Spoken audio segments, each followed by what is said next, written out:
then teach them the truth.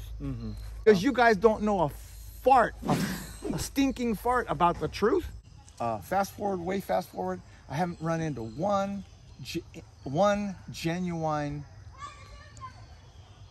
Discovery Channel and History Channel have been nothing that I can see but liars who smile when they're getting you to say yes and then never keeping their word. Not even for a minute, hardly. Really? They send out people that get you to feel excited about something, and then they never keep their word on actually doing it. So, and I don't have a contract, so they can try frying me. But if you like reality TV, just know that you're watching big time wrestling and believing it's real. You're believing in lies, and because it's entertaining, you're saying that's okay. Yeah. If that's who you want to watch, and that's how you want to waste your time, but nobody I know that has a brain and a heart watches television anymore because they've maintained this is what sells. I said, all right, then why don't you sell drugs and prostitution and kill people for money, because that's the biggest money on the planet. So go join the mafia. No, it's not like that. We're teaching people in the city that's never been outside about some basic stuff. I said, then teach them the truth and do cooperation shows. Get good people and let them show you what that means. The real stuff, because you guys don't know a fart, a stinking fart about the truth.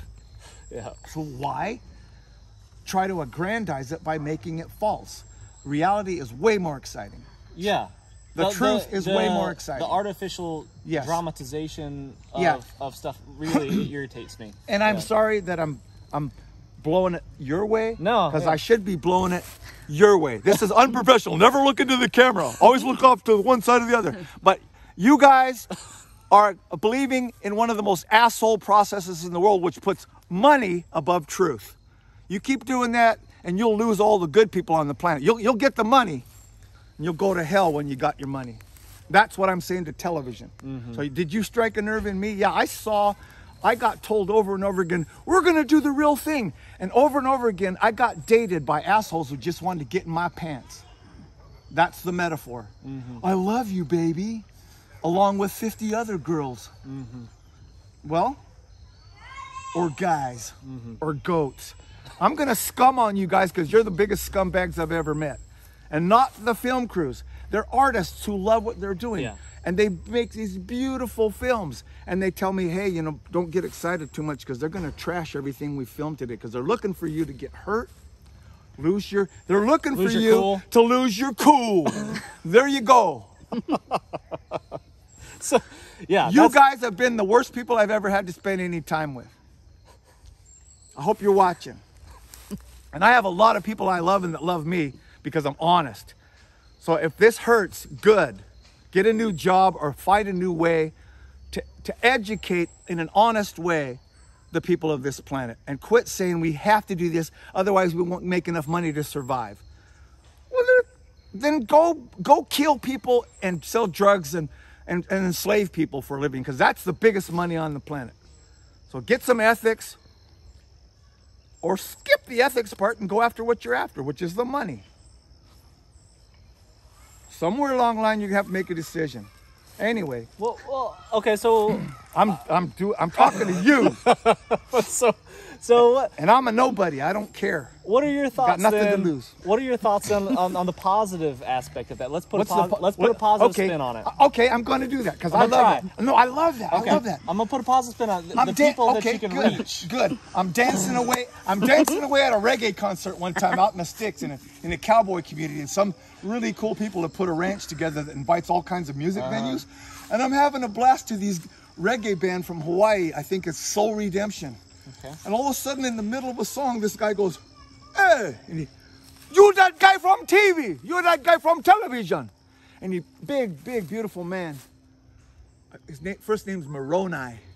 He picks me up and he's hugging me out in the middle of the dance floor, and he starts to tell me how him and his son watch me on that ingenuous program, No Man's Land. Okay. We learned so much from you, man. And then he tells me how when those same kind of people came to his island and tried to get them to do a show about the Hawaiian environment, he said, they're so phony. We said no when we figured out what they're really about. bro, or he had a really strong, he's a beautiful man, strong accent, and he's telling me how ingenuous those stupid TV people are because they won't tell the truth about his environment. And when he was done telling me how much him and his son had learned watching my show, especially my part, he says, I don't like the rest of it, but we really like you. Yeah. Well, so you touched somebody's life through that thing, right? And I didn't have the heart to tell him that, the battle I had to fight just to get some honesty out was basically saying no to everything they asked me to do, to the point where they had to voice over all the lies that they wanted me to say. Yeah. And have some handsome voices. David Holladay has just drank bad water. And after this advertisement, we'll tell you how, if he lives. I'm like, just tell the truth. They're trying to say, out here in the desert, if a man doesn't know what he's doing, he can die. And I said, I don't talk like that. I say, so I'd lean in and say, in Los Angeles, you step out of your apartment in the wrong neighborhood, you can die.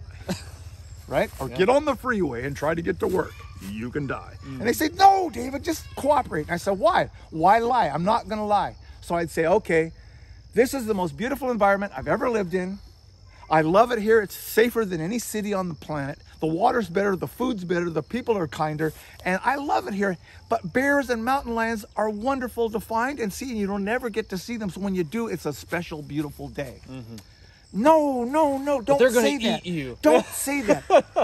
And you've just gone across the cliff face that's really easy, and they said, well, could you take that one? That's a little more sketchy. And why would you go that way? Well, so I'd do it. I'd do it, and I'd feel like Bear Grylls being a liar, and I'm apologize for all the stupid stuff they got me to try. But I didn't know that they were faking it from the get-go, and they were just going to cut out everything that was real, and they got a couple of beautiful spots. And the best thing one program did for me is they got my son Leonardo and I, who hadn't spent enough time together, to work together on one show. And I went over when I didn't think the cameras were around, forgot we were mic'd up, and I said, Leo, all that really matters in this whole piece of junk, because he'd already said, hey, these guys don't know how to keep their word, they're like liars, Dad. And I go, I know.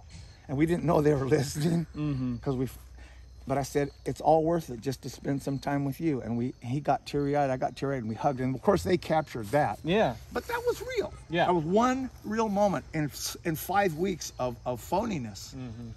Well, they're saying, well, we're under certain constraints.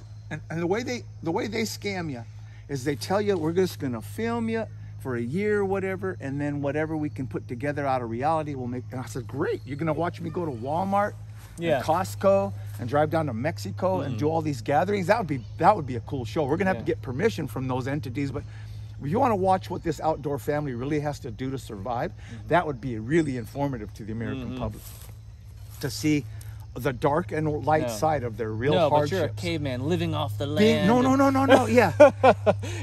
Mountain lions are everywhere. Bingo. And so why not tell the truth? Because the truth is is harder. Every choice has a price. Why don't you just show what really happens and what becomes of it all by making those choices. Right. And then somebody can say, oh, that's not as romantic as I thought, but it's actually pretty cool. How does the universe work? Well, we don't know, but we could make up a story, or we could look for answers, or we can make up answers. Right. And so what I say is, ethical people don't make up answers. They look for answers. And they say, I don't know, or we're trying to figure that out. Liars that have an agenda will make up answers constantly. Oh yes, we know about this, and we can help you. Our people will call your people, and we're gonna do something about this. And they're looking at your wallet, or your wife, or whatever. Your stuff. They're vampiring. That I'm talking to you, not everybody, but any of you who know what I mean, that are on the corporate end of that. Shame on you for not pushing for something better.